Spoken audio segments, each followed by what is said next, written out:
Hei! Tänään keskustellaan vähän lähemmin budjetin laatimisesta.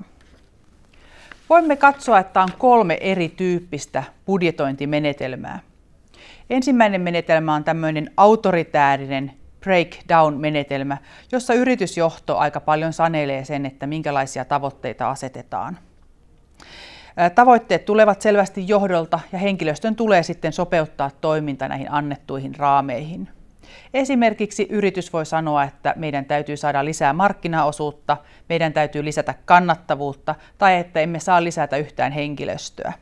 Tavoitellaan ehkä jotain uutta projektia tai jotain uutta asiakasta. Demokraattinen build-up-menetelmä rakentuu organisaatiosta taas alhaalta ylöspäin.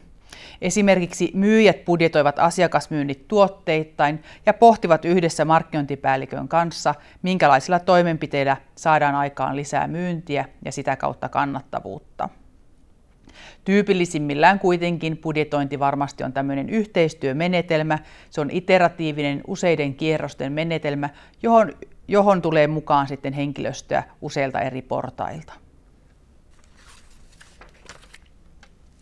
Kun lähdetään laatimaan budjettia, niin tulee ottaa huomioon 2 eri näkökulmaa. Ensinnäkin erilaiset ennusteet, alan ja oman yrityksen menekin kehittyminen. Esimerkiksi voi olla, että alalla on kehitystä tulossa ennustetta noin 3% verran.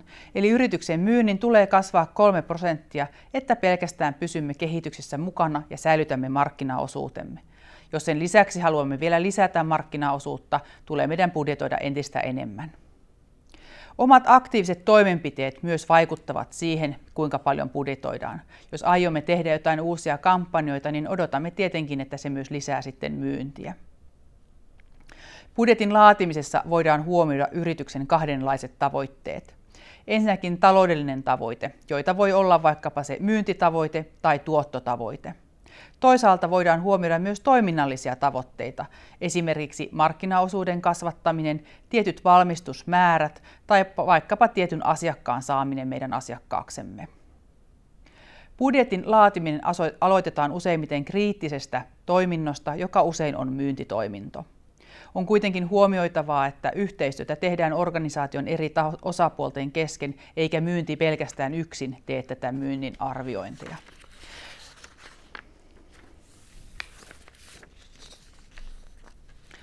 Budjetoinnin malli on hyvin usein tuloslaskelman malli.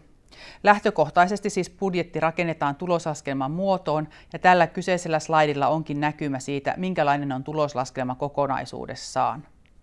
Riippumatta budjettityypistä tulee tietää, millaisia tuottoja ja millaisia kustannuksia kuuluu kyseisen toiminnan budjetointiin. Tässä on pinkillä ympyröity liikevaihto ja liikevaihdon muutos vuosittain sekä sitten muita tuottoja, mitä saattaa olla esimerkiksi liiketoiminnan muut tuotot. Kustannuksia on erityyppisiä. Siellä on varastojen muutoskustannuksia, on materiaalia ja palvelukustannuksia, henkilöstökuluja sekä liiketoiminnan muita kuluja. Tästä alaspäin poistot, rahoitustuotot ja kulut ja niin edelleen yleensä hoituvat laskentan toimesta ja niihin ei markkinoinnin kannata puuttua. Markkinoinnin näkökulmasta oleelliseen rooliin nousevat erityisesti myyntibudjetointi ja erilliset kustannusbudjetit.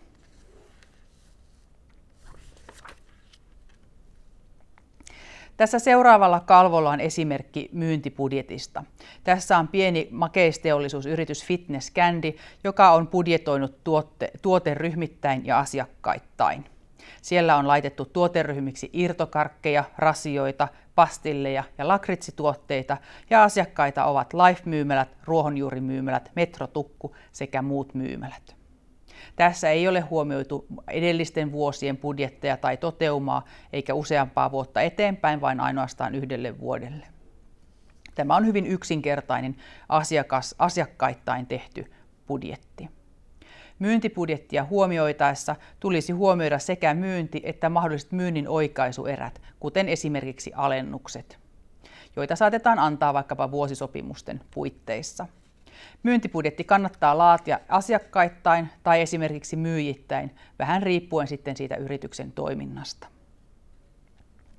On huomioitava, että myyntibudjetointi koskee koko yritystä. Sillä pitää kattaa koko yrityksen muuttuvat ja kiinteät kulut, ei ainoastaan markkinoinnin kuluja.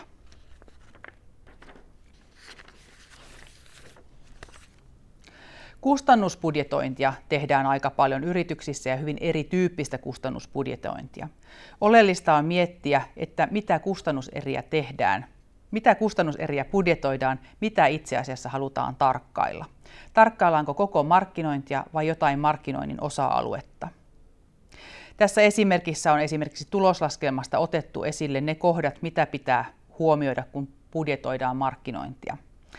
Markkinoinnin suunnittelu, toteus- ja seurantakustannukset tulee kaikki olla huomioituna ja hyvin usein huomioidaan erityisesti materiaalit ja palvelut, kuten esimerkiksi ostotuotteet, mitä käytämme, sekä ostopalvelut, kuten vaikkapa mainostoimisto- ja mediatoimistopalvelut. Ja sen lisäksi henkilöstökulut, markkinointin henkilöstö, myyntihenkilöstö, kaikki avustava henkilöstö, jotka liittyvät markkinointiin. Myynnin kustannusbudjetista on esimerkki siinä vieressä. Siinä on laitettu erilaisia kustannuseriä, joita tyypillisesti kuuluu myynnin kustannusbudjetointiin. Brändin eri toimenpiteille voidaan suunnitella oma kustannusbudjetti ja luonnollisesti erilaisille kampanjoille, suoramarkkinointikampanjoille, mediakampanjoille, niille tehdään ihan omat budjettinsa.